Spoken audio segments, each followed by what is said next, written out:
మొదటిగా రూబేను గోత్రములోని వారి వంశాంకులమును, వారి వంశ విధానములను, వారి చిన్నతనముతోనూ అజ్ఞానముతోనూ దేవుని విషయములో ఒక చెడు నడతలు కలిగి జ్యేష్ఠత్వాన్ని కోల్పోవుట, దేవునికి దూరం అవుట అనేటువంటి మాటను మనం చూచాం. ఆ తర్వాత రెండవ దినము రెండవ గోత్రీకులు అనగా షిమియోను గోత్రమును గురించి మనం ధ్యానం చేసుకున్నాం. షిమియోనీయులను లేవీయులను దేవదేవుడు తన తండ్రి అయిన యాకోబు శపించుట, దేవుడు ఏర్పరుచుకున్నట అనేటువంటి విషయాలను మనం జ్ఞాపకం చేసుకున్నాం. నిన్నటి లేవి గోత్రముల గురించి మీరు తెలుసుకున్నారు. కానీ యాజకత్వం అనేటువంటి మాటలోనే లేవీల గురించి పరిపూర్ణంగా చెప్పడం జరిగింది. నాకు తెలిసి జస్ట్ దాన్ని ఏమంటారంటే రివైజింగ్ అన్నట్లుగా చెప్పాలి. 3 గోత్రాలను పరిపూర్ణం చేసుకొని మనము 4వ గోత్రంలోకి ప్రవేశించాం. ఈ రోజు 4వ గోత్రము ఏమిటనగా యూదా గోత్రము. పరిశుద్ధులకు దేవదేవుని వాక్కును మనము చూసినట్లయితే ఆదికాండ గ్రంథము 29వ అధ్యాయము 35వ వచనము చదువుకుందాం. కుమారుని కని ఈసారి యెహోవాను స్తుతించను అనుకుని యూదా అని పేరు పెట్టెను. అప్పుడు ఆమెకు కాన్పు గట్టిగా చదవమాట. అప్పుడు ఆమెకు కాన్పు ఉడిగెను. చిన్న ప్రార్థన చేసుకుందాం. పరిశుద్ధుల దేవా నీకే వందనములు. మహోన్నతుని చాటున నివసించువాడు, సర్వశక్తుని నీడను విశ్రమించువాడు. ఆయనే నా కోట, నా కేడము, నా ఆశ్రయము, నన్ను నడిపించు నా దైవమని భక్తుడైన దావీదు ద్వారా తెలియజేసిన మా తండ్రి స్తోత్రాలు. నీ రాకడా మా పోకడా ఏక సమయమునే జరుగునని మహాభక్తుల ద్వారా రాయించిన తండ్రి, నీ ఏర్పాటు గోత్రములలో తండ్రి 3 గోత్రాలను పరిపూర్ణముగా ధ్యానించుకోవడం నీవు ఇచ్చిన జ్ఞానమును బట్టి స్తోత్రాలు. 4వ గోత్రము అదియును నీ కుమారుడైన యేసుక్రీస్తు ప్రభువు జనన మరణ మహిమ విషయములను ఈ లోకమునకు కనపరచి ఒక విధానమును మాకు తెలియజేసిన గోత్రమును వివరించుకొంచుండగా మా తలంపు, శరీరము, ఆత్మ, ఉనికి సమస్తముని దృష్టి యందు ఉంచడానికి మీ సహాయం దయచేయండి. ఈ రోజేమో ప్రభువా తుఫాను వచ్చింది ఎందుకు అనుకున్నా, కానీ ఆ తుఫాను గద్దించే నీ గోత్రముల గురించి తండ్రి తెలుసుకున్నట్టు ఈ సమయాన్ని తండ్రి మీరే చిరుపు చూడని సమయంగా మార్చారు కనుక నీ గద్దింపులకు ప్రభువా తుఫాను లోబడిందని తెలుసుకోవటంలో, ఈ గోత్రముల గురించి వివరించుకోవటంలో ఏ సందేహం లేదు కనుక నీ మహిమాన్విత వాక్యముతో గర్జించు సింహమును తండ్రి ఎదిరించే మహిమ కలిగిన మర్మాలను నీ గోత్రము ద్వారా మాకు తెలియజేయమని యేసుక్రీస్తు ప్రభువారి పరిశుద్ధ నామమున వినయముతో వేడుకొని ప్రార్థిస్తున్నాము తండ్రి, ఆమేన్. దయ కలిగిన దేవుడు, కృప కలిగిన మన దేవుడు తన అద్భుత కార్యాలను దేవుడు కనపరుస్తూ ఉన్నాడు, జరిగిస్తూ ఉన్నాడు. ఇక్కడ దేవుని వాక్యమును మనం చూసినట్లయితే ప్రియులారా, మొదటి 3 బిడ్డల విషయాన్ని గురించి తన తల్లి అయినటువంటి లేయా దేవుని బట్టి తెలియజేస్తూ ఉంది. మొదటి కుమారుడు రూబేను కలిగినప్పుడు ఆమె ఏమంది అంటే, ఈ బిడ్డ ద్వారానైనా దేవుడు నన్ను చూస్తాడు అనంటే రూబేను అనగా యెహోవా చూచును, ఇక షిమియోను అనగా యెహోవా వినును. ఆ తరువాత 3వ కుమారుడైనటువంటి లేవీయులను గురించి, లేవి అనగా ఏమిటట? దేవుని యొక్క ఏర్పాటు. అంటే ఇంకా బాగా చెప్పాలంటే లేవీయులు ఏమై ఉన్నారు అనగా దేవునికి ప్రతిష్ఠితులై ఉన్నారు. ఈమె ఏమంటుందనగా దేవుని హత్తుకుని వారిని గురించి చెప్పింది, అంతే కదండి. లేవి అనగా ఏమిటి? హత్తుకుని. ఈ బిడ్డ ద్వారానైనా నా భర్త అయిన యాకోబును హత్తుకుంటాడు. మొదటి బిడ్డ ఏమో చూచేవాడిగాను, 2వ బిడ్డ గురించి వినేవాడిగాను, 3వ బిడ్డ హత్తుకునేవాడుగాను ఈమె పేర్లు పెట్టింది. ఇక్కడ మనము చూసినట్లయితే ఆ 3 పేర్లకు తగ్గట్టుగా దేవుడు వారి యందును ఆయన పనులను, ఆయన క్రియలను కనపరుచుకున్నారు. ఇక 4వ గోత్రం అనగా యూదా గోత్రం గురించి ప్రభు వాక్యం ఏం చెప్తుంది? మరలా చదవడం ఉపయోగించిన ఆమె మరలా గర్భవతి అయి ఈసారి నేను యెహోవాను స్తుతించెదను అనుకొని యూదా అని అతనికి దేవుని ప్రియమిట్లారా, మీరు చెప్పండి, యోధా అంటే ఏంటి? యెహోవాను స్తుతించుట. యోధా అనగా స్తుతి. దేవుని వాక్యములో నుండి ఈనోషు పేరిట ఈ లోకములో ప్రార్థన ప్రారంభమైంది. దేవుని యొక్క ప్రార్థన అనేటువంటిది ప్రారంభమైంది. ఆరాధన స్తుతి ఎవరి ద్వారా ప్రారంభమైందంటే యూదా గోత్రము వారి ద్వారానే ప్రారంభమైంది. ఈరోజు దైవజనులు ఏమన్నారంటే, స్తుతి చేస్తే ఏం మారుతుంది? స్థితి మారుతుంది అన్నారు. అందుకే మన కీర్తనల్లో ప్రారంభ 17 కీర్తనలో ఏ కీర్తనలు? స్తుతి కీర్తనలు. అందులో ఒక అద్భుతమైనటువంటి కీర్తన స్తుతి చేతుము నీకు దేవా అనేటువంటి కీర్తన, 10వ కీర్తన. అందులో ప్రభు ఏమని రాయించారంటే, వేడు కొనక ముందే ప్రార్థన వినియుంటివి దేవా, నేడును రేపును ఎల్లప్పుడూ సమకూడును స్తుతిగానములు నీకు ఇలలో.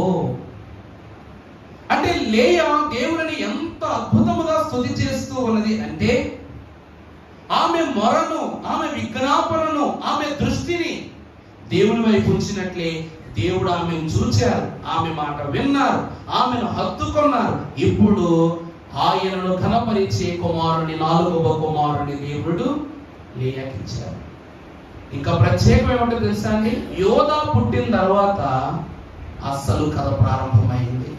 యూదా గోత్రం యొక్క జన్మము తర్వాత అసలు కథ ప్రారంభమైంది. తర్వాత అధ్యాయం అమ్మ 30వ అధ్యాయం ఏంటి?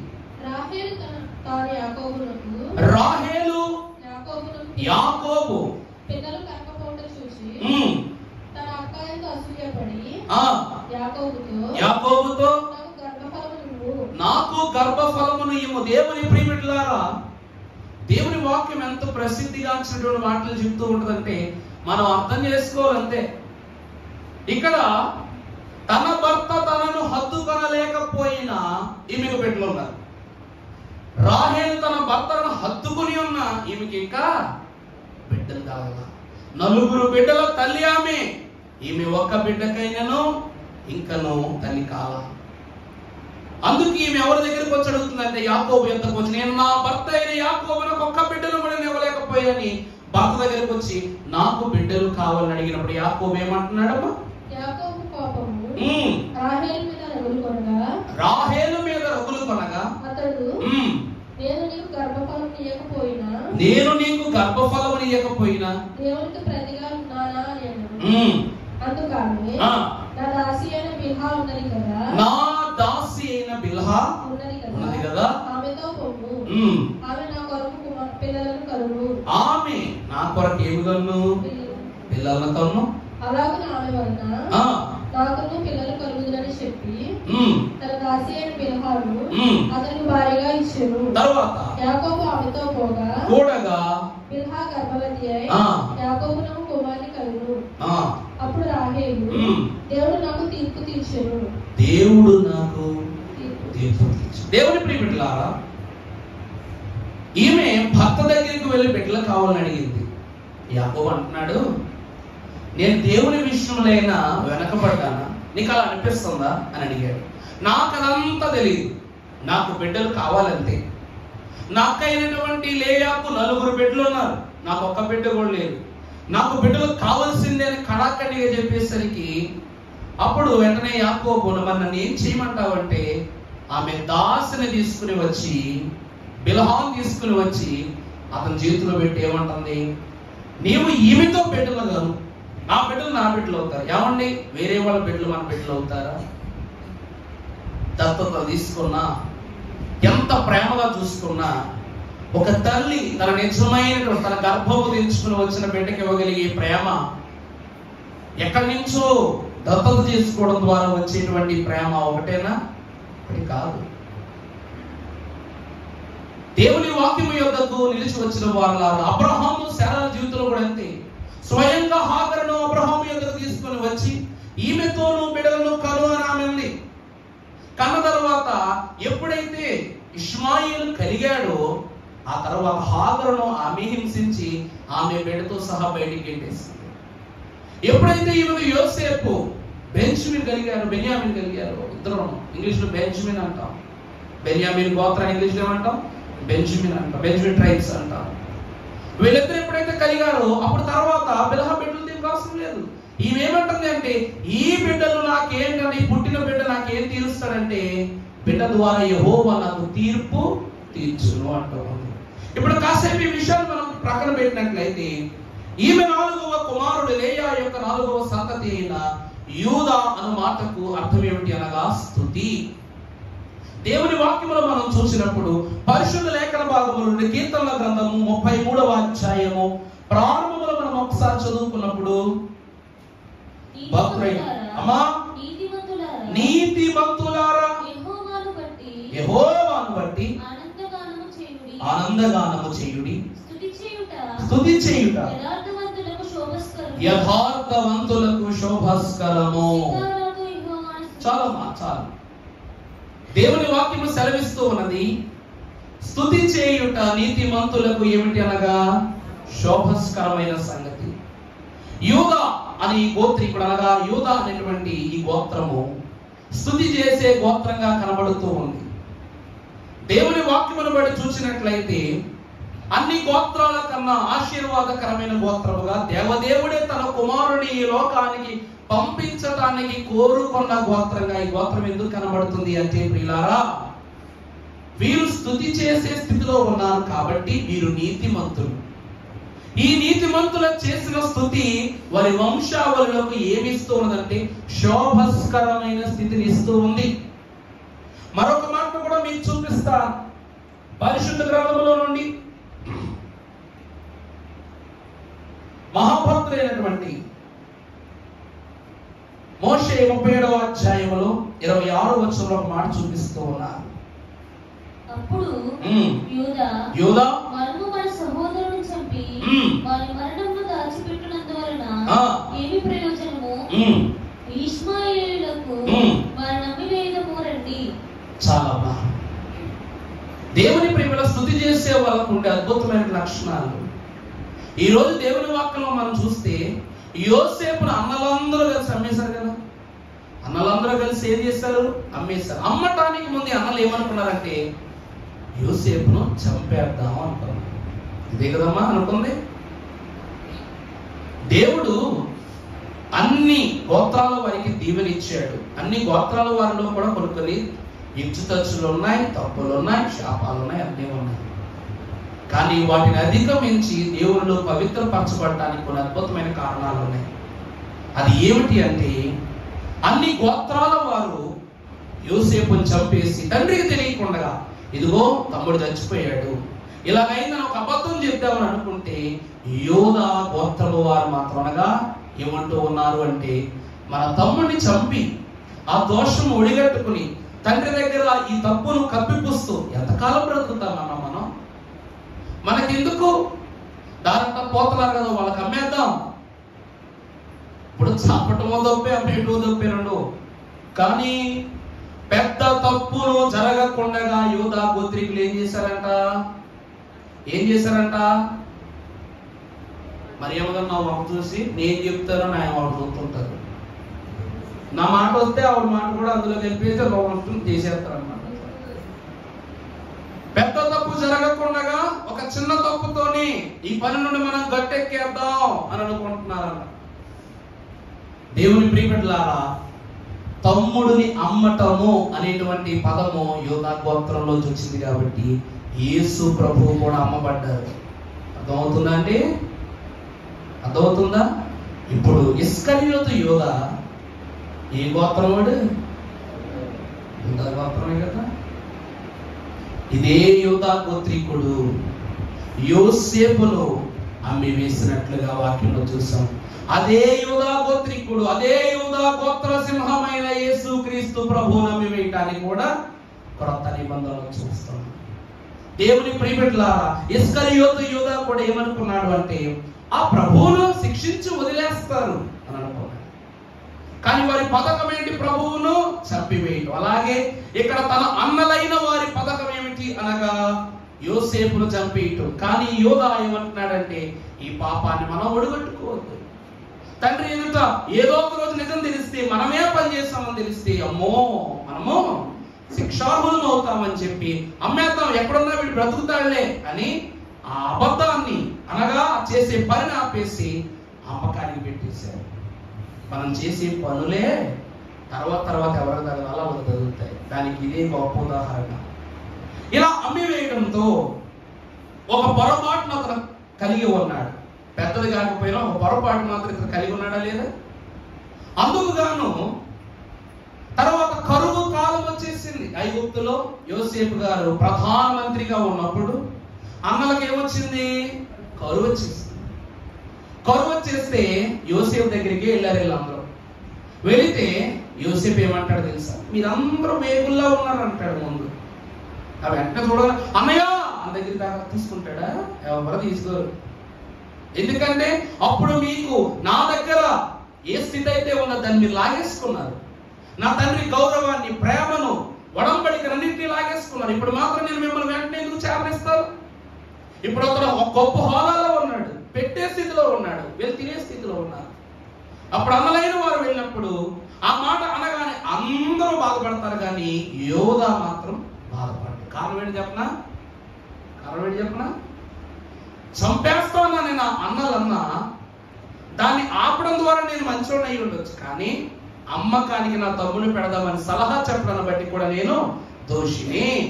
నా తమ్ముడు అన్న మాట నాకు బాధ కలిగించట్లా. ఎందుకంటే వాడు ఆ రోజు అమ్మబట్టానికి నేను కూడా ఒక కారణం ఇది నాకు తగును అని చెప్పేసి ఏమి మాట్లాడకుండా వచ్చేస్తారు. అంటే యూదా గోత్రము వారికి ఓర్పు ఎక్కువ. చేసిన దోషాన్ని మీరు ఏం చేస్తారో తెలుసా? కప్పిపుచ్చరు. ఎందుకు చెప్పనండి? వీళ్ళు యెహోవాకు స్తుతి చేసేవారై ఉన్నారు. యెహోవాకు స్తుతి చేసేవారు శోభస్కరమైన స్థితి కలిగి ఉండాలి అంటే అబద్ధాలు వారి చాటున గాని వారి మాటన గాని ఉండకూడదు. అంతవరకు ఎందుకు? పరిశుద్ధ గ్రంథంలో మరొక మాట చూపిస్తాను మీకు. 38వ అధ్యాయం ఆదికాండ గ్రంథము 26వ వచనం మనం చూసినప్పుడు యూదా వారిని గుర్తుపట్టి నేను నా కుమారుడైన షేలాను ఆమెకు ఇయ్యలేదు కనుక ఆమె నాకంటే నీతిమంతురాలని చెప్పి మరి నేను ఎప్పుడు ఆమెను ఆమె ప్రసవ కాలమందు కవలవారు ఆమె గర్భమందుండ్రి ఆమె ప్రసవించుచున్నప్పుడు ఒకడు ఆమె చెయ్యి బయటకు చాచెను కనుక మంత్రసాని ఎర్రనూలు తీసి వాని చేతికి కట్టి ఇతడు మొదట బయటికి వచ్చానని చెప్పెను. ప్రభువు దేవుని ప్రియబిడ్డలారా, ఇక్కడ యూదా ఏం చెప్తూ ఉన్నాడంటే ఒక స్త్రీని నీతిమంతురాలని చెప్తున్నాడు. ఎందుకు చెప్తున్నాడు? ఆమె ఎవరో తామారు, అనగా యూదా కోడలు. తన ఇద్దరు కుమారులు అనగా పెద్దవాడు వివాహం, తామారు యొక్క భర్త తన కుమారుడికి వివాహం అయిన తర్వాత అతడు చేసిన చెడు పనులను బట్టి ఏం చేస్తూ ఉంటదంటే యూదా విసిగిపోయి అమ్మా తట్టుకో తట్టుకో తట్టుకో తట్టుకో అని చెప్పాడు. సరే వీడు ఎలాగో చెడిపోయాడు. ఇప్పుడు రెండవ కుమారుడు గురించి కూడా మాట్లాడుతూ వాడు చెడిపోయాడు. ఇంకా ఈమెను జీవితాన్ని నేను ఎందుకు పాడు చేయటం, ఇలాగ ఈమె జీవితాన్ని ఎందుకు నేను ఆపేయటం అని చెప్పి ఆమెను తీసుకెళ్ళి ఆమె పుట్టింట్లో దింపేస్తాడు. యోధా ఏం చేస్తారు? ఆమె పుట్టింట్లో దింపేస్తాడు. కొంతకాలమైన తరువాత ఒక తెలియని వ్యక్తిగా ఉన్నట్టు ఈమెతో ఏం చేస్తాడు? ఇతడు వ్యభిచారం చేస్తాడు. అంటే కోడలని విషయం తెలియదని పాపం. కోడలని తెలియక ఆమె కూడా నేను మీ కోడలని చెప్పదు. అలాంటి వస్త్రధారణ చేసుకుని అతని దుస్తులు వేరే దుస్తులు ధరించుకుని ఆ ఉండగా ఆమె ఎవరో అనుకున్నట్లుగా ఆమెతో తెలియక వ్యభిచరిస్తాడు. కొంతకాలమైన తర్వాత అతని కుమారుడికి వివాహం చేయాలనే విషయంతో అతని కుమారుడి విషయంలో వచ్చినప్పుడు ఈమె ఎవరట వేశ్య అనేటువంటి ముద్రతో ఈ దగ్గరికి వచ్చినప్పుడు ఇతను ఈమెకి మరణ శిక్ష వేసేద్దాం అని మాట్లాడితే అప్పుడు ఆమె వ్యభిచరించినప్పుడు యోధా వదిలేసిన అతని కర్ర అతని వస్తువులను ఆమె చూపించినప్పుడు తలదించుకున్న వాడై ఉండి అతని దోషాన్ని అతను చేసిన పొరపాటును ఏం చేస్తాడంటే ఏమని చెప్తాడంటే ఈ నీతిమంతురాలికి నా కొడుకునిచ్చి నేను పెళ్లి చేసి ఈమె గొంతు కొయ్యలేను. అంటే తప్పు చేసింది ఇతడే. ఇతని ద్వారా తన పిల్లలకు కూడా శాపము కలదు. ఈమెను వేసిన ఇతను ఏమంటూ ఉన్నాడంటే పొరపాటు చేశాడు కదా, అందుకే ఏమంటున్నాడు? ఈమెను నీతిమంతురాలు అంటాడు. చదువమ్మా 26 వచ్చిన మరలా. యూదా అతనిని గుర్తుపట్టి నేను నా కుమారుడైన షేలాను ఆమెకు ఇయ్యలేదు గనుక ఆమె నాకంటే నీతిమంతురాలని చెప్పి ఆమె అక్కడ ఏమంటున్నాడండి? ఆమె నాకంటే కుమారుని గురించి చెప్తూ తనను తాను ఏం చేస్తున్నాడు? తగ్గించుకుంటున్నాడు. ఎందుకంటే పొరపాటు చేశాడు కాబట్టి ఏం చేస్తున్నాడు? తనను తాను తగ్గించుకున్నాడు. అంటే నేను దోషిని, నేను ద్రోహిని, నేను పాపం ఒడిగట్టుకున్నానని తను తాను చెప్తున్నాడు. ఆమె నాకంటే నీతిమంతురాలు అని చెప్తూ ఉన్నాడు. మరి ఎప్పుడును ఆమెను కూడలేదు. చూసారా దేవుని ప్రియ బిడ్డలారా? మన తర్వాత ఎప్పుడు ఆమెను కూడలేదు, ఆమెను చూడలేదు, ఆమెను పట్టించుకోలేదు. దేవుని వాక్యం వద్దకు వచ్చిన వాళ్ళారా, యూదా గోత్రీకులకు ఉన్నటువంటి అద్భుతమైనటువంటి సాక్ష్యము, వారికి ఉన్న విధానం ఏమిటి అంటే ఒప్పుకోలుతనం. ఏమిటండి? ఒప్పుకొనుట. దేవుని వాక్యాన్ని బట్టి చూస్తే ఈ పరిశుద్ధమైనటువంటి గోత్రానికి 4 ప్రధానమైనటువంటి దీవెనలు ఉన్నాయి. ఏమిటంటే మొదటిది దిద్దుబాటు, రెండవది ఏర్పాటు, మూడవది సిద్ధపాటు, నాలుగవది ఎడబాటు, ఆఖరిది మహిమ ఏర్పాటు. ఇలా 5 ధన్యతలు వీళ్ళు కలిగి ఉన్నారు. మొదట తన కోడల విషయంలో చేసినటువంటి పొరపాటు ఏం చేసుకున్నాడు? దిద్దుకున్నాడు. అలాగే తన తమ్ముడైనటువంటి యోసేపు విషయంలో చేసినప్పుడు కూడా ఏమన్నాడు? దిద్దుకున్నాడు. ఇలాగ మొదటిగా చేసిన తప్పులను వీరు దిద్దుకున్నారు కాబట్టి యెహోవా ఎదుట స్తుతి చేయుటకు వీరు సమర్థులు. అంతవరకు ఎందుకమ్మా? మీకు బాగా పరిచయం ఉన్న మహారాజైన దావీదు కూడా బెర్షెబాతో అతడు ఏం చేశాడు? విచారం చేశాడు, నరహత్య చేశాడు.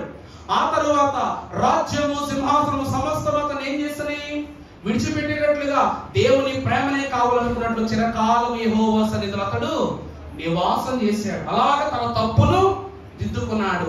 చరిత్ర చీకొట్టకుండగా, పరలోకము చీ అనకుండగా అతడు దేవునిలో తన పొరపాటు ఏం చేసుకున్నాడు? చక్కదిద్దుకున్నాడు.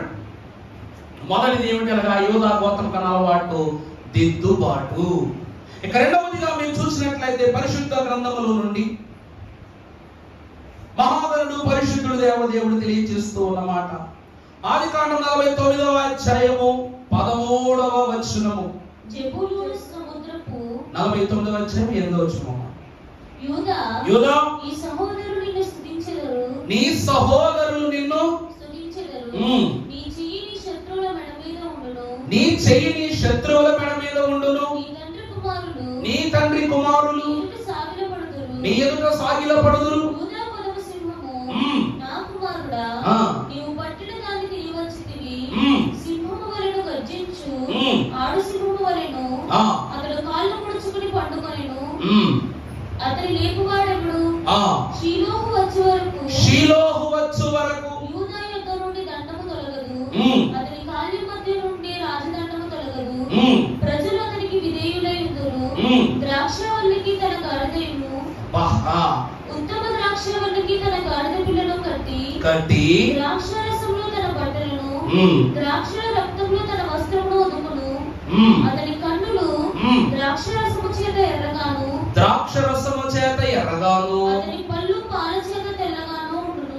చాలా ఒకసారి వార్తలు చదువుతున్నప్పుడు మీకు ఏమైనా అనిపించిందా? ఎవరైనా గుర్తొచ్చారు మీకు? ఎవరు గుర్తొచ్చారు? దాసుకోకుండా నోట్లోనా? ఆ మాట చెప్పడానికి కూడా ఎందుకు? చెప్పండి, ఎవరు గుర్తొచ్చారు ఈ మాట్లాడంటే? ఈయనొక్కరికే గుర్తొచ్చారు. ఆమె దేవునికి మహిమ. మిగిలిన ఎవరు గుర్తురాలని ఆయనే చెప్పారు. మరి ఆ మాటలన్నింటిలోనే ఎవరు కనబడుతున్నారండి? క్రిస్మస్ కీర్తనలో షీలో వచ్చు వరకు యూదాలు నిలుచుచు, మేలు రాజదండము ఎప్పుడు తొలగదు, నేల మీద నిత్య శాంతి కలుగజేయను, బాలకుడు ఉదయించెన్.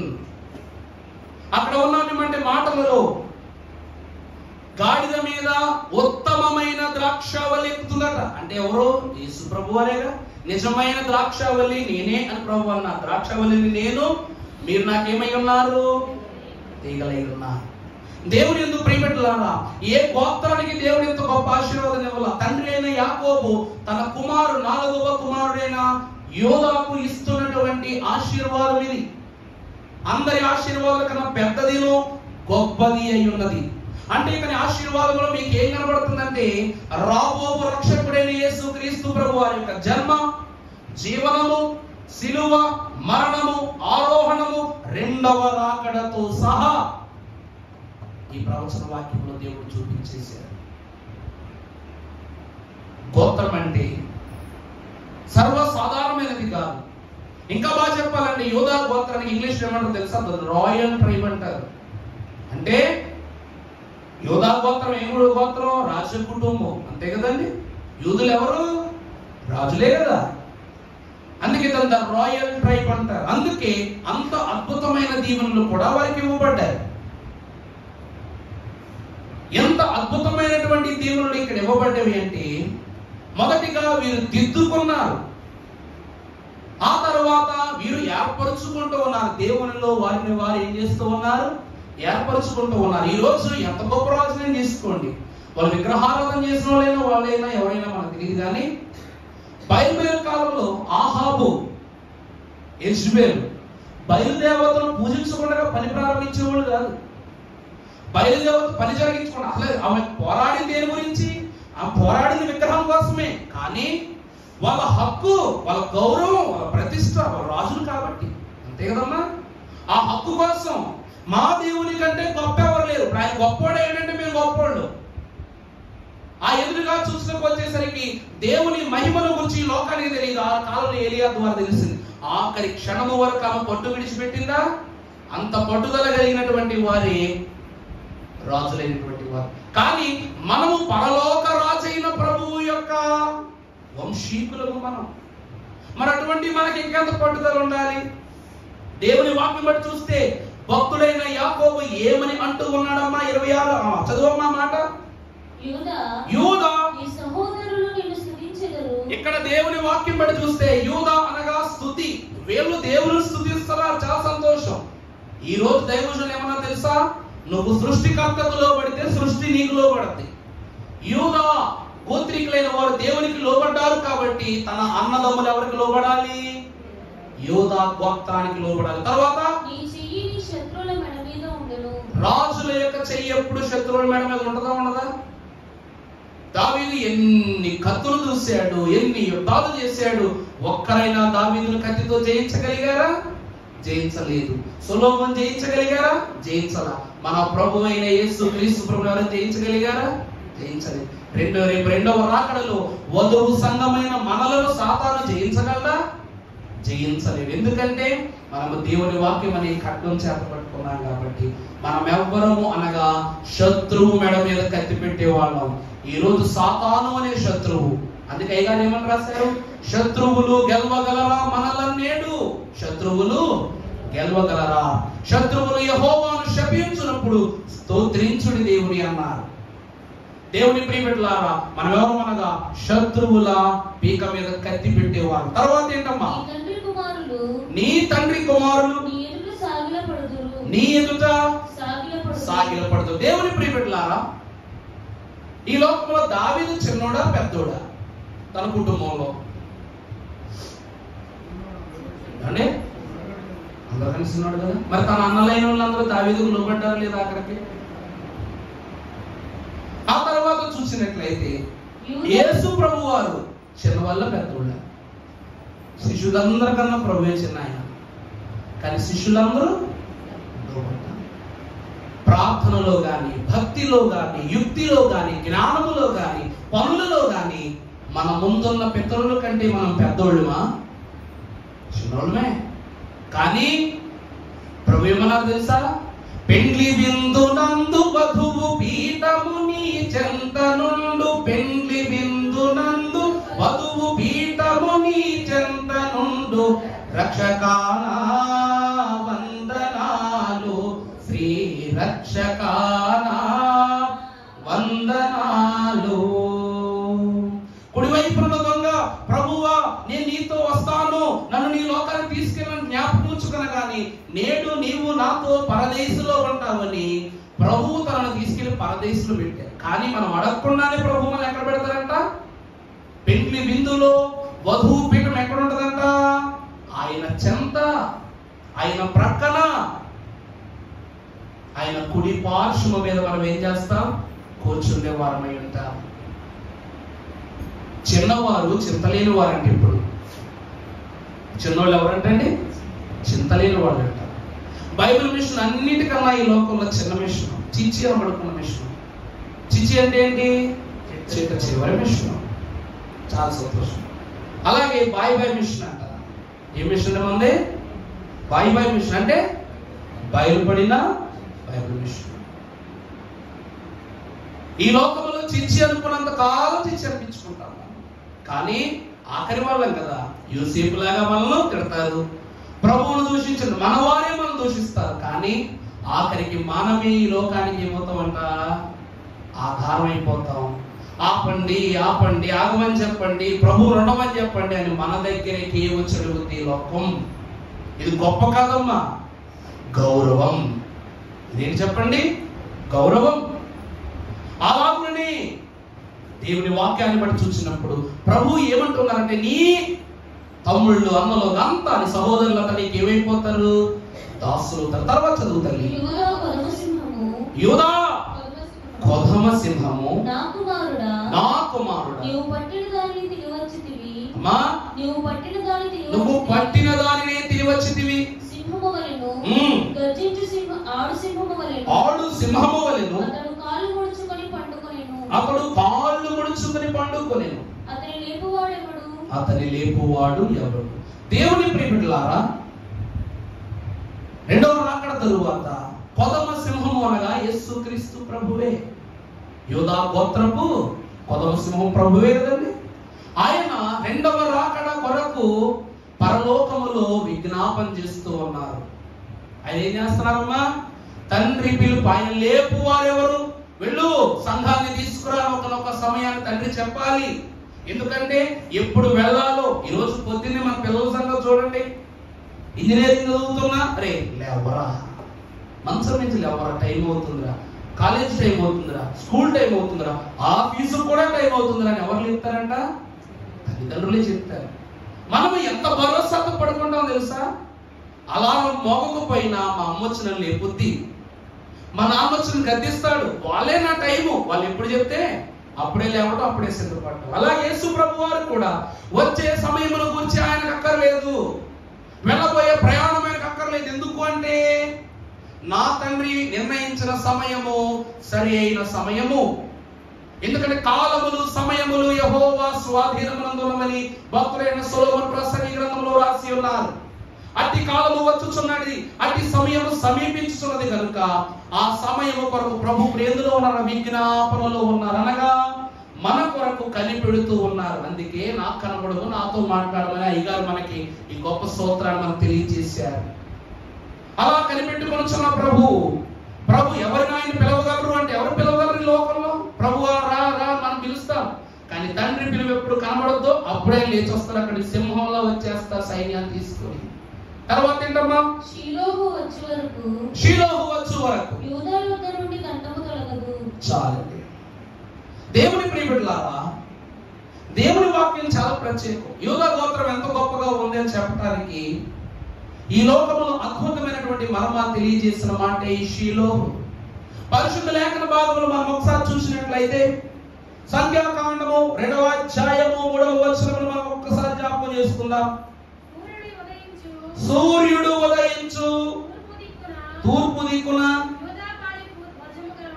యూదా ఆయనకు ధ్వజము గలవారు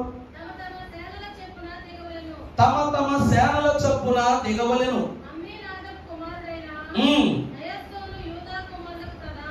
యూదా కుమారులకు ప్రధానుడు, అనగా అతనిలో లెక్కింపబడినటువంటి వారి పురుషులు చాలమ్మా. దేవుని యందు ప్రియబిడ్డలారా, దేవుని వాక్యాన్ని బట్టి చూసినట్లయితే వీరు ఎన్నో ప్రయాణాలు చేశారు, కానీ వీరు ప్రయాణమైన స్థలములో ప్రత్యక్ష గుడారమును ఎక్కడ వేశారు అంటే షీలోహులోనే ప్రత్యక్ష గుడారం వేయబడింది. ఈ ప్రత్యక్ష గుడారము వేసినప్పుడు ఈ షీలోహు దగ్గర రాయబడినటువంటి మాట చూస్తే 3వ వచనం చూస్తే, సూర్యుడు ఉదయించు తూర్పు దిక్కున యూదా పాలెము ధ్వజము గలవారు తమ తమ సేనల చొప్పున దిగవలెను. అమ్మీనాదాబు కుమారుడైన నయస్సోను యూదా కుమారులకు ప్రధానుడు. దేవుని ప్రియమిట్లారా, వీరి గుడారాన్ని ఎక్కడ వేసుకున్నారు అంటే తూర్పు దిక్కుగా వేసుకున్నారు. ఈ రోజు మనం ఏమని పాడుకుంటాం? సూర్యుండు పువ్వులకెంతో సొగసైన రంగులతో సూర్యుండై నట్టి యేసు శుభగుణములు అత్తును. ఇంకా గొప్ప విషయం ఏంటంటే మనం కూడా తూర్పు దిక్కే ఉన్నాం. మన ఆలయం కూడా ఈస్ట్ ఫేసింగే. వీరంతా ప్రత్యక్షపు గుడారాన్ని ఏ దిక్కుగా వేశారంటే తూర్పు దిక్కుగా నిర్మాణం చేశారు. వీరు ఏ దిక్కుగా ఉన్నారంటే ప్రత్యక్ష గుడారం తరువాత మొదట ఏ గుడారం అయితే ఈ గోత్రాల చొప్పున వేసుకున్నారో ఆ గోత్రాల యూదా గోత్రం ఇలా గుడారం ఎక్కడ వేసుకుందంటే తూర్పు దిక్కునే వేసుకుంది. ఎందుకు చెప్పనంటే సూర్యుని వెలుగులా రాగానే మొట్టమొదట ఏమేమైతే దాని కాంతి దాని పడదో అవన్నీ ప్రకాశిస్తాయి. మొక్కలైనా పక్షులైనా మనుషులైనా. అందుకే దాని మన భాషలో విటమిన్ డి అంటాం, డీహైడ్రేషన్ ఇంటెలిజెంట్ అంటారు. అంటే దాని ద్వారా శరీరంలో ఏదైనా గ్యాస్ వగేర వగేర లాంటి ఏ బలహీనతలు ఉన్నా, బాడీ స్టింగింగ్ పెయిన్స్ ఉన్నాయి, ఇలాంటివన్నీ ఏమైపోతాయి అంట? పోతాయి. వాకింగ్ చేసేది ఒళ్ళు తగ్గడం కోసం కదండి, డీ కోసమే. అది లేకపోతే సూర్యుని కాంతి ఒంటికి విషంలా మారిపోతుంది. ఈరోజు దేవుని వాక్యాన్ని కూడా చూస్తే ఉదయ కాలమునే లేవగానే దేవుని ముఖము చూస్తూనే, దేవుని పనిలో ఉంటూనే మా దినము ప్రారంభము కావాలి, దేవుని పనితోనే మేము మా దినాన్ని ఆరంభించాలన్న గొప్ప తలంపుతో యూదా గోత్రికులు ఏం చేశారంట? వారి సైన్య సమూహం అంతయు కూడా తూర్పు దిక్కుగా ప్రత్యక్ష గుడారం ఎదుట షీలోహులో వీరి గుడారాన్ని ఏర్పాటు చేసుకున్నారు. వీళ్ళ మొదటి దీవెన ఏమిటి అంటే లేవంగానే మంచము దిగగానే మొదట మోకాలుని మన తండ్రిని తలంచుకోవడం మనకెంత మేలు. ఉదయకాలం లేవగానే ప్రభు యొక్క ప్రత్యక్ష గుడారాన్ని దర్శించుకోవడం ద్వారా వీరికి అంతే మేలు ఇచ్చారు ప్రభు. అర్థమైందంటే మొదటిది దిన ప్రారంభమే దేవ దర్శనముతోనే మీరు ప్రారంభిస్తూ ఉన్నారు. ఇక రెండవదిగా మేము చూసినట్లయితే దేవుని వాక్యంలో మత్తయి సువార్త 11వ అధ్యాయం 28వ వచనం మనం బాగా పరిచయం ఉన్నటువంటి మాట, ప్రయాసపడి భారము మోయించిన సమస్త జనులారా నా యొద్దకు రండి, నేను మీకు విశ్రాంతిని కలుగచేయుచున్నాను. అంటే ఇప్పుడు ప్రభు యొక్క ప్రత్యక్ష గుడారాలు అన్ని గుడారాలు ఉన్నాయి. దేవుడి వీళ్ళ చేత బోల్డని యుద్ధాలు చేయించారు, బోల్డని తిరుగుబాట్లు చేశారు, దెబ్బలు ఉంటాయి, ప్రాణాలు అయిపోయి ఉంటాయి, ఏమైనా జరిగినాయి. అంతే కదండి. మరి ఎంత భారాన్ని పోగొట్టాలంటే ఎవరి వల్ల పోద్ది భారం? ఎవరి వల్ల పోద్ది? దేవుని యొద్ద ఉంటేనే కదా. ఈరోజు స్కూల్ నుంచి మనకు ఒక 5-6 పిల్లలు ఉన్నారు అనుకుందాం. ఈ కాలం అంత మంచిది కాదు కాబట్టి ఇద్దరే చాలా ఎక్కువ ఓర్చుకోలేకపోతున్నాం. 6 మంది అయితే ఆ 2 బిడ్డలు పరుగున వస్తారు. ముందు ఎవడొస్తాడో వాడు అమ్మ దగ్గరికి వెళ్ళిపోతాడు. వాడు రాగానే డబ్బాలోంచి ఏ వస్తువు చేస్తూ ముందు ఆడికే ఇచ్చేస్తుంది. ఇద్దరి మీద ప్రేమ ఉంటుంది. కానీ ముందెవడు వస్తే వాడికి టకటకమని ఇచ్చేస్తుంది. వీడు వచ్చేలోపు వాడి తెలివితేటలన్నీ ఉపయోగించుకుని 2-3 ఎక్స్ట్రా లాగేస్తాడు. అలాగే యూదా గోత్రికులు కూడా రాజ కుటుంబం, అందులో యుద్ధాలు చేసినవారంటే యూదా గోత్రం వాళ్ళే. నేను చదువుకున్నట్టు మన దినం మీకు షిమ్యోను చెప్పినప్పుడు యూదా గోత్రం యొక్క యుద్ధాలలో షిమ్యోనీయులు మీరు సహకరించారు లేదా? ఆహారములో కానీ, ఆయుధాలలో కానీ, వారి గుడారాల నిర్మాణములో కానీ, వారి సేద దినముల కాపలా కాయటంలో కానీ అంతా షిమ్యోనీయుల పని. మనందరి యూదా గోత్రికులు భారముతో, అంటే యుద్ధ భారము కావచ్చు, అలసట భారంతో కావచ్చు, లేక మనసు చమ్మగిల్లు భారంతో ఎవరైనా ఎప్పుడైనా వస్తే భారము మోయించిన సమస్త జనులకు ప్రభు ఎక్కడ విశ్రాంతిని ఇస్తారంట? తన ప్రత్యక్ష గుడారం ఎదుటి వారు ఉన్నారు కనుక వారికి తొలి విశ్రాంతి దేవుడు ఇస్తూ ఉన్నాడు. అదే మాట 14వ అధ్యాయం మత్తయి సువార్త 27వ వచనంలో కూడా ప్రభు చెప్తూ ఉన్నారు.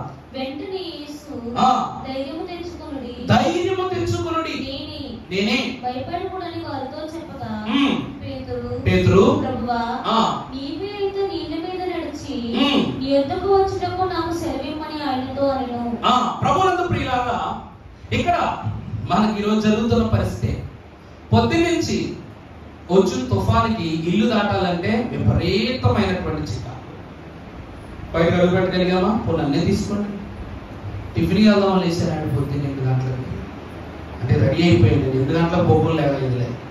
లేచి ఫ్రెష్ అయిపోయి అలా అడుగు బయట పెడితే వర్షం వస్తుంది. తాళం వేయగానే వర్షం వస్తుంది, తాళం తీయగానే ఆగిపోతుంది. అలా 6 సార్లు వేసి ఆ తాళం ఏంటో సంపూర్ణ సంఖ్యలో వస్తున్నాయి నాకు అన్ని. 6 సార్లు వేసి ఆపేసా. ఇలా వేసి గ్యాప్లో టైం 10 అయిపోయింది. టిఫిన్ ఏముంటుంది ఇక్కడ? టిఫిన్ వదిలేసా. సర్లే ఇంకా లంచ్ చేద్దామని అనుకున్నా. 11 o'clock కల్లా బయటికి వెళ్ళిపోదాం తీసా. విపరీతం ఒకేసారి ఒక అరగంట కొట్టేసింది. ఇది కాగదేమో అనుకున్న టైంకి ఆగింది అన్నమాట. మళ్ళా డ్రెస్ వేసుకున్నా,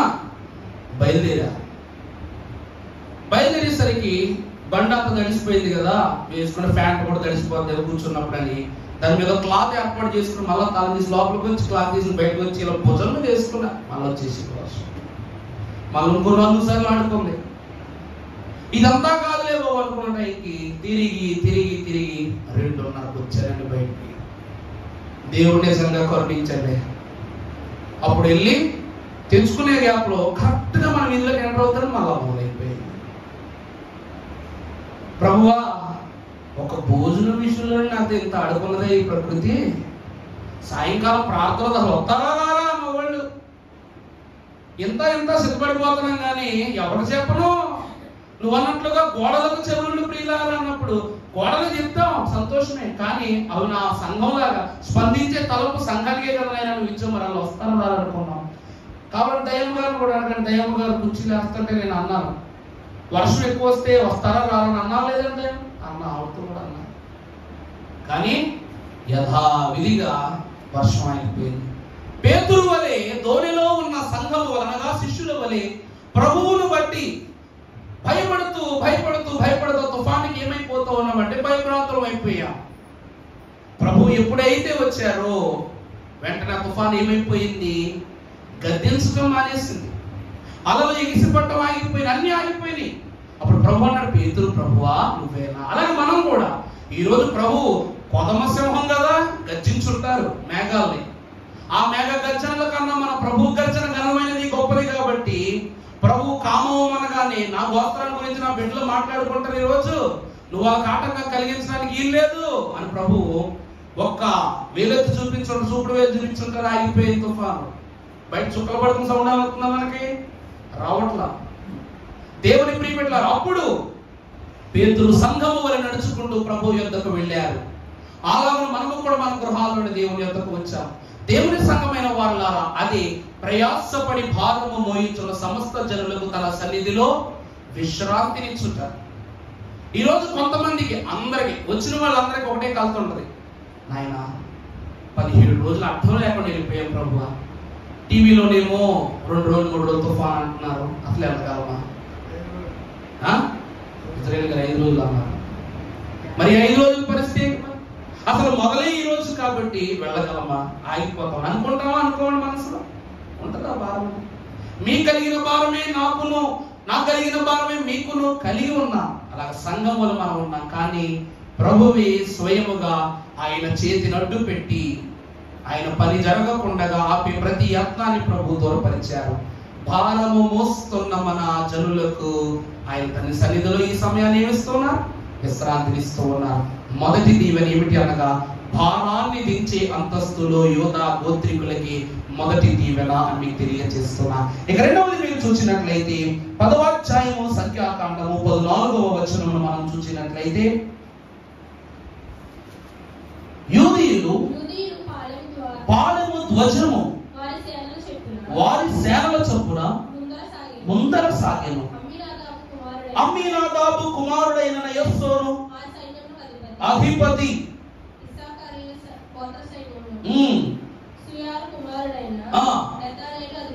ప్రభువుల దేవుని ప్రియబిడ్డలారా, ఈ వచనం మనం చూసినట్లయితే ఆ 14వ వచనం పైన 12వ వచనం మనం చదువుకుంటాం. తరువాత ఆ మేఘము పారాను అరణ్యములో నిలిచెను.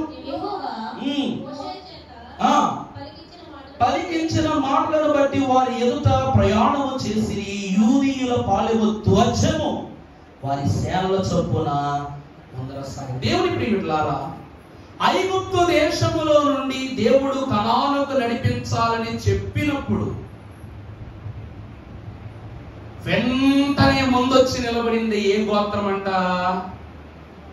యోధా గోత్రం వారు. అంటే ఈ పాపం, ఈ లోకం, ఈ శని, దరిద్రం మాకొద్దు, ఈ దేశం మాకొద్దు అని మోషేకు దేవుడు చెప్పగా, మోషే దేవుని పక్షంగా చెప్పగా వెంటనే ఆలకించి తన సైన్యాలను, తన సేనలను, తన గోత్రాన్ని అంతటి సిద్ధపరుచుకుని చెప్పగా, ధ్వజము అనగా ముందర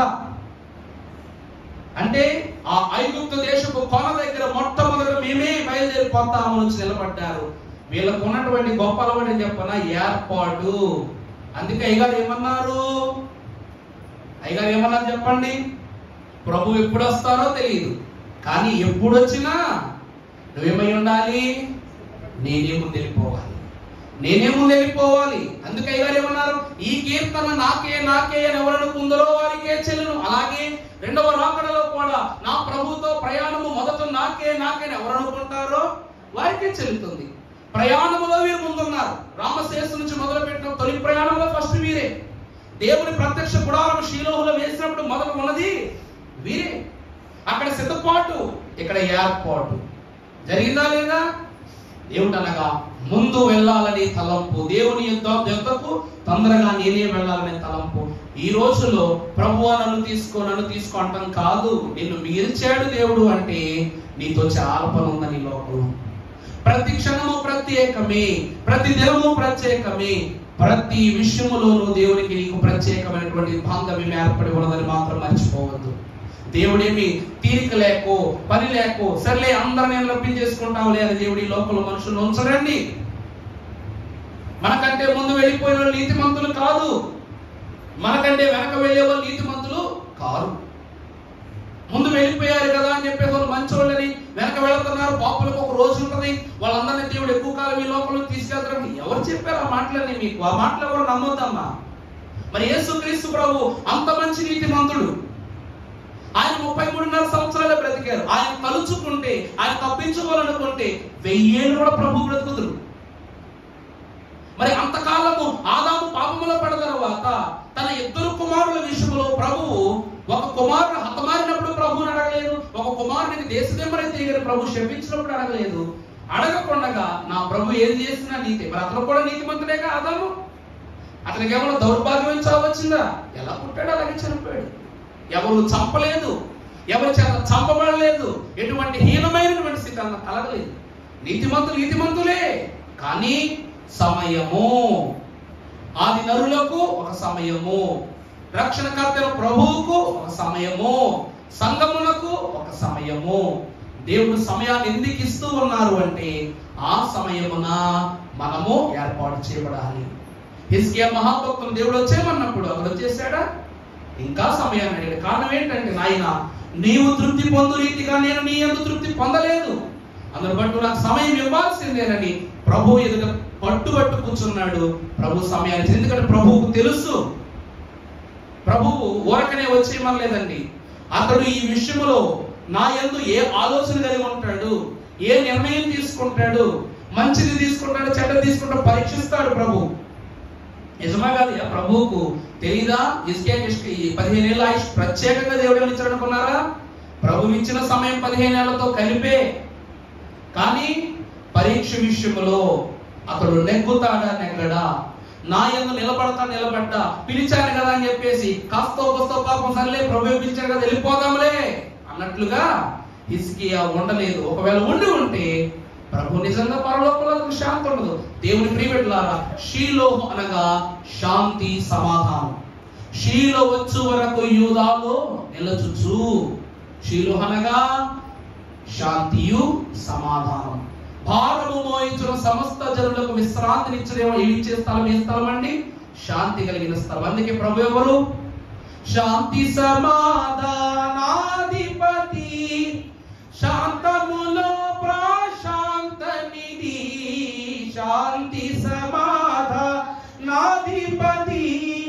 శాంతములో ప్రశాంత నిధి, శాంతి స్వరూప జీవన దీప,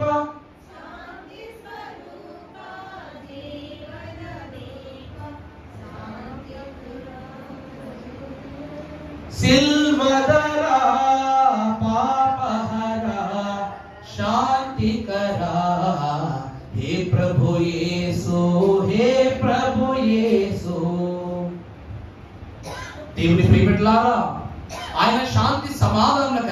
ప్రశాంతతలో ఆయన నిధి అయి ఉన్నారని దేవుని వాక్యం చెప్తూ ఉంది. అందుకే భారము మోయుతున్న సమస్త జనులను నా యొద్దకు రండి, నీ వరసలో యోధా గోత్రము వారే మొదట.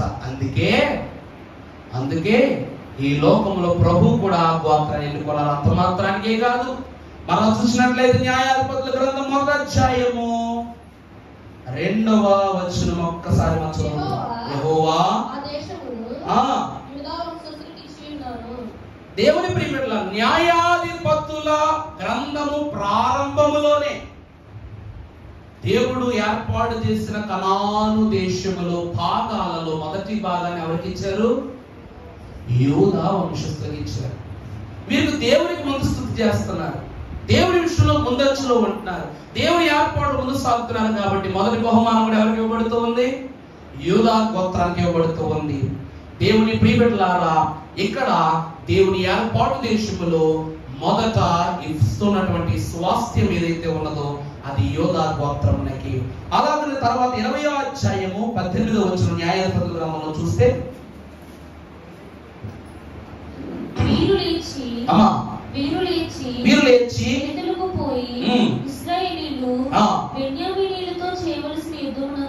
ఇశ్రాయేలీలు బెన్యామీనులతో చేయవలసిన యుద్ధానికి చేసినప్పుడు యెహోవా దేవుని యందు ప్రియమిత్రులారా, యుద్ధ ప్రకటన జరిగినప్పుడు మా గోత్రాలలో ఎవరు యుద్ధానికి మొదటగా వెళ్ళాలని యెహోవా ఎదురు విజ్ఞాపన చేయగా దేవుడు ఏ గోత్రము పేరు చెబుతూ ఉన్నారంటే యోధా గోత్రము యొక్క పేరునే అక్కడ ప్రతిపాదిస్తూ ఉన్నారు. కారణం ఏమిటి చెప్పంటే, యాకోబు ఏమని దీవెనించారనగా, నీవు శత్రువుల మెడ మీద నీ కత్తిని ఉంచుదు అనే మాట. ఎందుకంటే మీరు కొదమ సింహము వంటి వారు అనేటువంటి మాటను 49వ అధ్యాయం ఆది కాండంలో తెలియజేస్తూ ఉన్నాడు. చదవదులేమా, అక్కడ రాయబడినటువంటి మాటలు ఏమనుంది? మీరు అనగా మీ శత్రువు, మీ కత్తి ఎప్పుడు మీ శత్రువుల మెడ మీద ఉంటుంది. మీరు కొదమ సింహము వలె మీరు వేటాడినదే తింటారు. ఏమన్నాడండి? మీరు వేటాడిందే మీరు తిందురు అనేటువంటి మాట మాత్రం తెలియజేస్తూ ఉన్నాడు. అంటే మీతో యుద్ధమునకు సరివచ్చు వారు ఎవరు లేరు, ఎదిరించు వారు ఎవరు లేరని ప్రత్యేకముగా ఉంటారు. బట్టి ప్రభువు యుద్ధము విషయంలో ఏ గోత్రాన్ని ఏర్పరచుకున్నారంటే యోధా గోత్రాన్ని. అందుకే దాన్ని ద రాయల్ ట్రైబ్ అంటారు. రాజు అనేవాడు వెనుదిరుగుతాడా? వెనుదిరగడు. యేసుక్రీస్తు ప్రభు వారు సాతానుతో యుద్ధానికి వెనుదిరగలేదు. విశ్వాసులతోనే రేపు గోగుమాగు యుద్ధం చేయాలి. అవునా కాదండి? నశించిపోయి మిగిలిపోయినటువంటి ఆత్మలే వాడు కూడగట్టుకుని, అపవాది కూడగట్టుకుని యుద్ధాన్ని ప్రకటిస్తాడు. ఆ విషయంలో విజయం ఎవరిది అంటే ప్రభువుదు, సంఘముదే. ఈ రీతిగా యుద్ధములో అక్కడ ఎవరితో యుద్ధం చేయాలట? ఎవరితో యుద్ధం చేయాలంటే చదువమ్మా.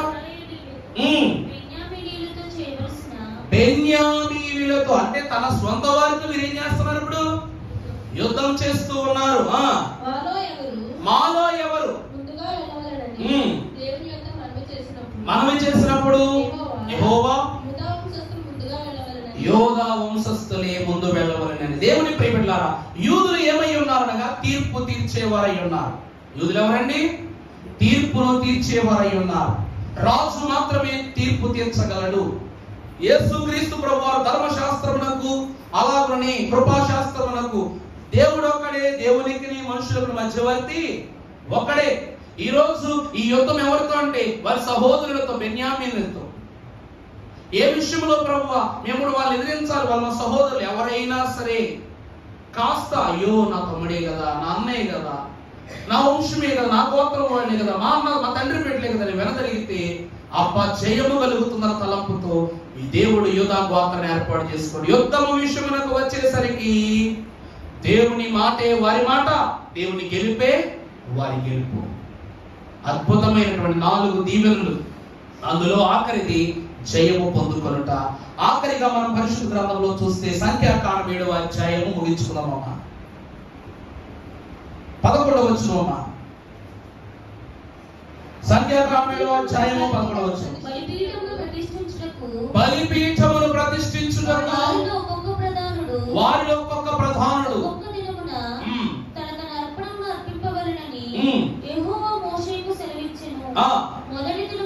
మొదటి దినమున అమ్మీనాదాబు కుమారుడైన చాలండి. దేవుని సమాజ మందిరములోనికి తొలి అర్పణను తీసుకొచ్చింది కూడా ఏ గోత్రం? యోధా గోత్రమే. అన్నిట్లోనూ ఫస్టే. ఫస్ట్ క్లాస్ లో ఫస్ట్, సెకండ్ క్లాస్ లో ఫస్ట్, థర్డ్ క్లాస్ లో ఫస్ట్, 10th లో ఫస్ట్, ఇంటర్ లో ఫస్ట్, ఇంజనీరింగ్ లో డుంకి. ఇంజనీరింగ్ ఏంటండి? డుంకి.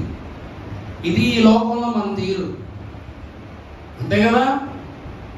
మనం ఎలా లెక్కేసుకోవాలంటే దేవుని సన్నిధికి ఫస్ట్, ప్రార్థనలో ఫస్ట్, పాటల్లో ఫస్ట్, దేవుని ఎదుగుతున్న అర్పణలో ఫస్ట్, అన్నిట్లోనూ ఫస్ట్ ఫస్ట్ ఫస్ట్ గా ఉన్నాం అనుకోండి, పరలోకానికి వెళ్ళే విషయంలో కూడా మనం ఏంటి? ఫస్టే. నీ వెనక వచ్చినాడు ఎవడైనా నెక్స్టే. దేవుని వాక్యం కూడా చూస్తే ఈరోజు చదివించే బిడ్డల యొక్క ర్యాంకుల కోసం మనకు ఆనందం ఉంది. నువ్వు దేవుని సన్నిధికి నీ బిడ్డలు తీసుకుని ఫస్ట్ రా, నీ భర్తను తీసుకుని ఫస్ట్ రా, నీ సమాజాన్ని తీసుకుని ఫస్ట్ రా. నీ దీవుని ఫస్ట్ ఎందుకు రాదో చూస్తాను నేను. అన్నిట్లోనూ యూదులే మొదలున్నారు కాబట్టి, అర్పణలోనూ వారే మొదట ఉన్నారు కాబట్టి, దేవుడు మీకు ఇస్తున్న మరొక ఆశీర్వాదం ఏమిటో తెలుసా? రేపటి దినమున వీరిన్ని అర్పణలు ఇచ్చారు కదా, అందుకే యూదా గోత్రపు సింహమైన ప్రభువు తానే తన ప్రియ కుమారుని లోకానికి ఎలా ఇచ్చారు? అర్పణగా ఇచ్చారు. ఇన్ని అర్పణలు ఈ వంశీకులే మొదలు చేశారు. అందుకే లోక రక్షణ విషయమై అందరి కొరకు తన ప్రియ కుమారుని లోకాన అర్పణగా ఇచ్చేశారు ప్రభు. దీవెన కాదండి. తండ్రులు కూడబెట్టిన ఆస్తి బిడ్డలు పాడు చేస్తారు, మరి దీవెనలు ఎవ్వరు తీసుకోరు, ఎవ్వరు తీసుకోరు. దేవుని ఎదుట వీళ్ళు ఎంత పవిత్రంగా ఉన్నారో, తర్వాత ప్రభు అయిన యేసుక్రీస్తు ప్రభువుకి ఇచ్చిన దీవెన కూడా అంతే పవిత్రం. ఇక ఆఖరిగా మీరు చూసినట్లయితే ఒక అద్భుతమైన మాట, దీన్ని దాటి ఇంకొక మాట దేవుడు వాక్యం రాశాడు లేదు నాకు తెలియదు, నాకు నచ్చినంత వరకు ఇదే గొప్ప మాట. ప్రకటన గ్రంథము 5వ అధ్యాయం 5వ వచనం. పంచి గాయాల్లాగా 5:5. ఆ పెద్దలలో ఒకడు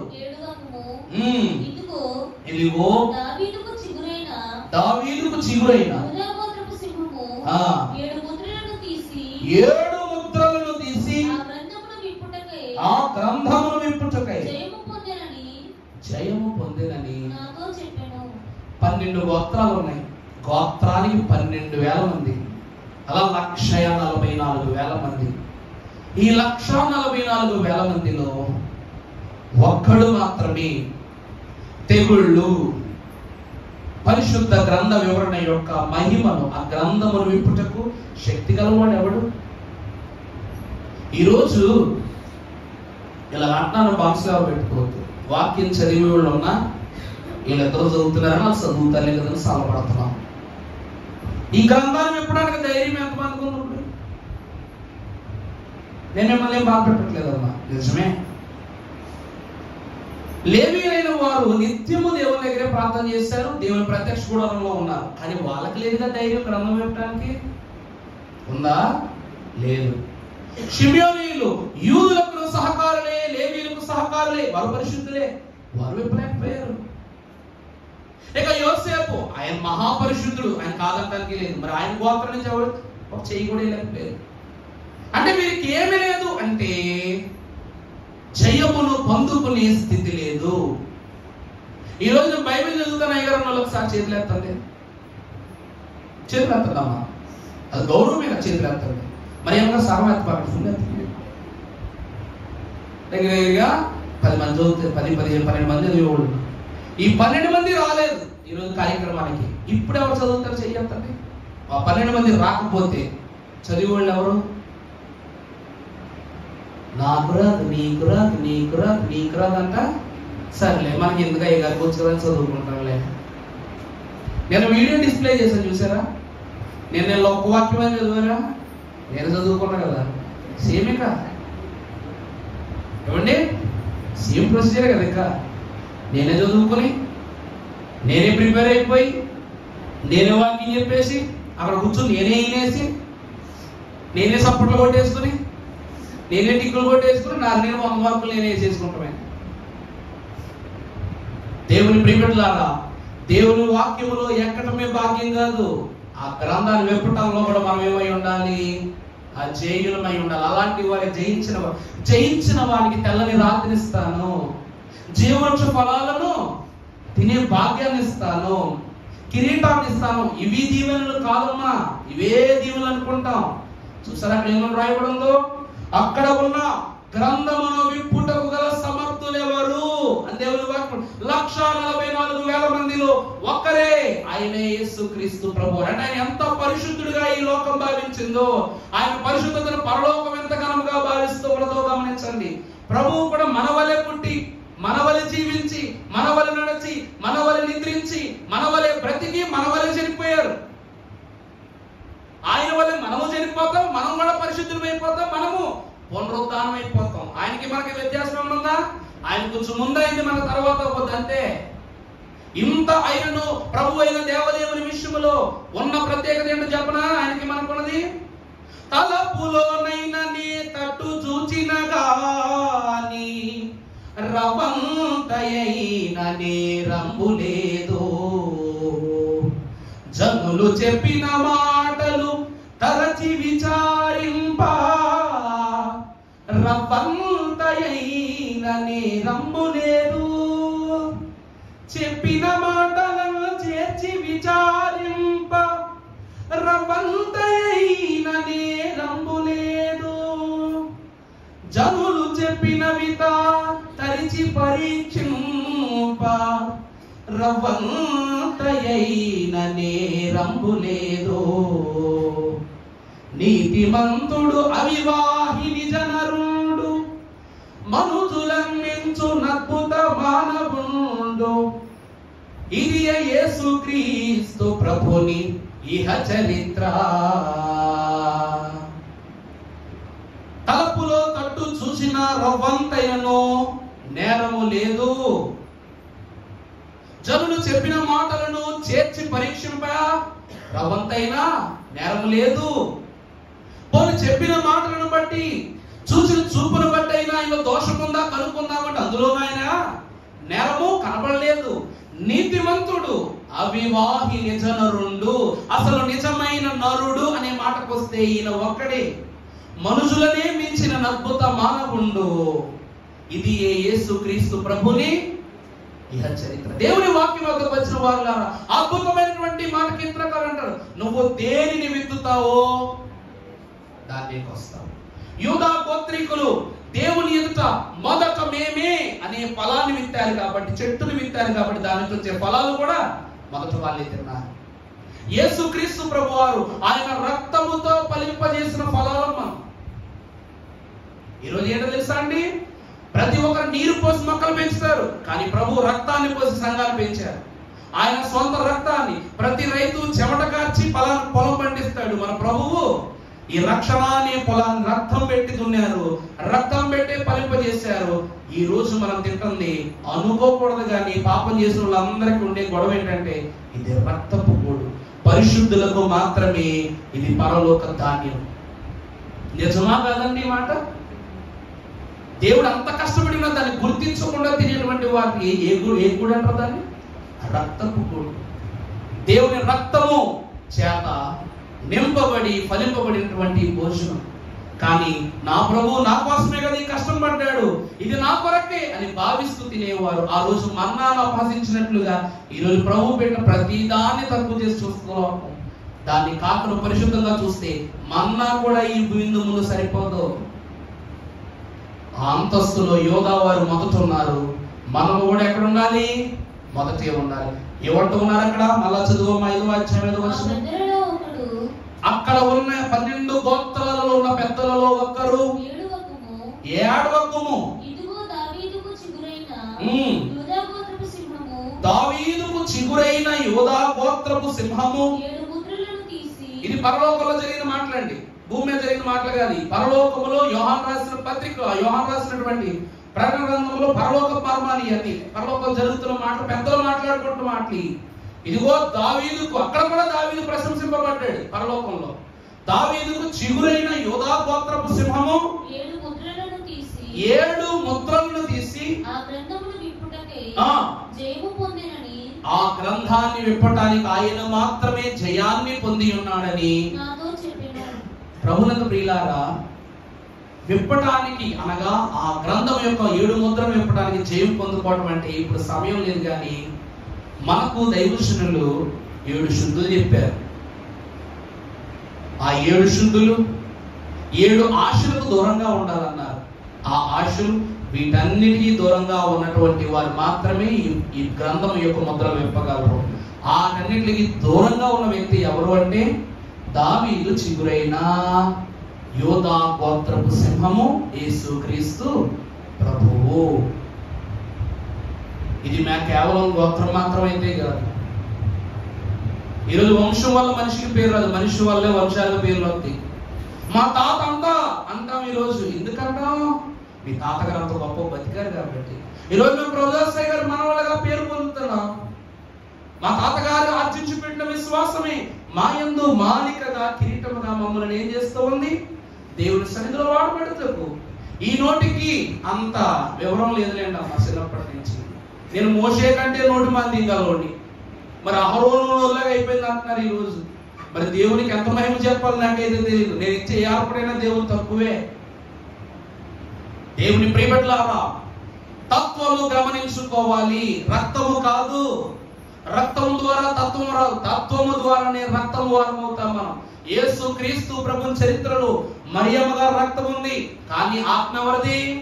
దేవదేవుడిది. అక్కడ రక్తం పనిచేసిందా? పరిశుద్ధాత్మ తత్వం పనిచేసిందా? పరిశుద్ధాత్మ తత్వమే. యోధా గోత్రీకులు తత్వములో గొప్పవారు, అందుకే ఆ తత్వములో వాళ్ళు గొప్పవాళ్ళు అయ్యారు కాబట్టి ఆ రక్తంలో వచ్చే ప్రభు వచ్చేసారు బయట. దేవుని ప్రియబిడ్డలారా, ఈ గోత్రంలో ప్రభు ఎంత గొప్పవారో రాబో 2వ రాకడలో నీ ఏ గోత్రం అంటే మనం ఏం చెప్తాం చెప్పండి? అది ఏ గోత్రం అంటే మంది? నా ప్రభుది ఏ గోత్రమో ఇదే. పెళ్ళైన తర్వాత అమ్మ మీ ఇంటి పేరు ఏంటంటే ఏం చెప్తావు? మా ఆయన ఇంటి పేరే మా ఇంటి పేరు. నీదే ఇల్లు అంటే విరివి కాదు ఇక నెప్పటికి నా పరమదేవుని మందిరమే నా ఇల్లు. ఇల్లు నీ ప్రభుది అంటే నీ వరుడైన ప్రభుది.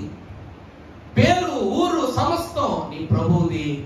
ఆయన పుట్టినది యోధా గోత్రంలో, పెరిగినది యోధా గోత్రములో, అన్నిటిలోనూ యోధా గోత్రాన్ని ప్రసిద్ధిగా చేశారు కనుక ఆ గోత్రములో మన కొరకు ఆయన రక్తముతో కొనుక్కున్న సంఘమైన మనకును ఆ గోత్రమే వర్ధిలింపజేసి ఉన్నారు కనుక ఈ దీవెనతో ప్రభు పేరిట జయశీలులమై జీవించే ధన్యత త్రిత్వ దేవుడు మనకు దయచేయును గాక.